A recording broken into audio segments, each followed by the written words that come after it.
বিসমিল্লাহির রহমানির রহিম। আসসালামু আলাইকুম প্রিয় দর্শকবৃন্দ।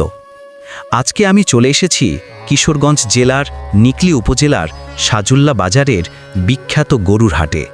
এখানে প্রতি বুধবার বসে বিশাল এই হাট, যেখানে বাংলাদেশের নানা প্রান্ত থেকে ব্যবসায়ীরা, ক্রেতা বিক্রেতারা একত্র হয়। কেউ আসে ময়মনসিংহ থেকে, কেউ আসে সিলেট বা ব্রাহ্মণবাড়িয়া থেকে। সবাই নিয়ে আসে তাদের লালন পালন করা শক্ত সমর্থ গরুগুলো। এই হাটের সবচেয়ে বড় আকর্ষণ হলো এখানে নানা জাতের গরু দেখা যায়।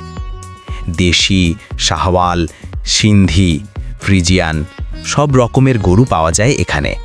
প্রতিটা গরুর দামও ভিন্ন, ছোট থেকে বড়, সাধারণ থেকে প্রিমিয়াম সবই মজুদ।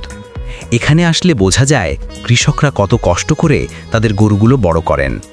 ভালো খাবার, যত্ন, ভালোবাসা দিয়ে মানুষ আজ গরু পালন করে জীবিকা নির্বাহ করছে।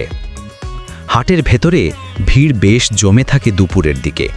তখন দাম ওঠে চড়া, আর ক্রেতা বিক্রেতা উভয়ই দরদামের খেলায় মেতে ওঠে। নিকলীর সাজুল্লা গরুর হাট শুধু ব্যবসার জায়গা না, এটা এখন গ্রামীণ ঐতিহ্যের অংশ হয়ে গেছে। প্রতি বুধবার এই হাটে আসে হাজারো মানুষ। তাদের মুখে আনন্দ, ব্যস্ততা আর আশার ঝলক দেখা যায়। তো প্রিয় দর্শক, যারা এখনও নিকলীর সাজুল্লা হাটে আসেননি, একবার ঘুরে আসতে পারেন। গরু দেখা, মানুষের গল্প শোনা সব মিলিয়ে এক অন্যরকম অনুভূতি।